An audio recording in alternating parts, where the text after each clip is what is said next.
মারা এখানে কান্না করছে। এই প্রত্যেকটা মায়ের চোখের পানির দাম হাসনাত, সার্জিস তোমাদের সবাইকে দেওয়া লাগবে।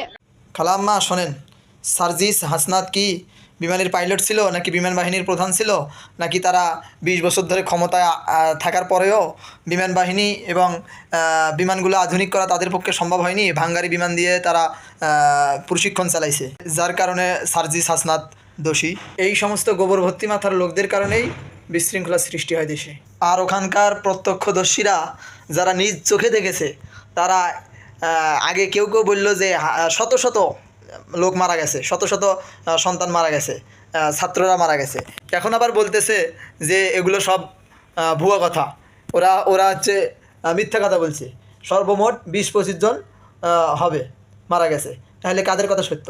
যদি আগেরগুলোর কথা সত্য হয় তাহলে এরা মিথ্যাবাদী, আর যদি এদের কথা সত্য হয় তাহলে ওরা মিথ্যাবাদী। আর যেগুলো লাশ পুরে ছাই হয়েছে, কোনো মতো হাড় হাড্ডি হালকা পাতলা মাংস আছে, এগুলো যাদের হসপিটালে নিয়ে যাওয়া হয়েছে, এগুলো যাদের লাশ শনাক্ত করা সম্ভব হয়নি, এই লাশগুলো তারা রেখে দিয়েছে। তাহলে গুম করা হলো কিভাবে? কেউ কেউ যে বলতেছে যে লাশ গুম করছে, তাহলে এটা গুম হয় কিভাবে?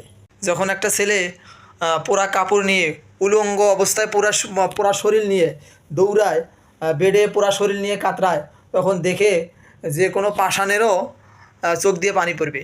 তাই বলে যে মিথ্যা কথা 20 জন 25 জনের জায়গায় ওখানে 200 জন ঢুকায়া শোকের জায়গায় বিশৃঙ্খল সৃষ্টি করা হবে, প্রশাসন সে জায়গায় বাধা দিলে দোষ, এটা তো ঠিক না।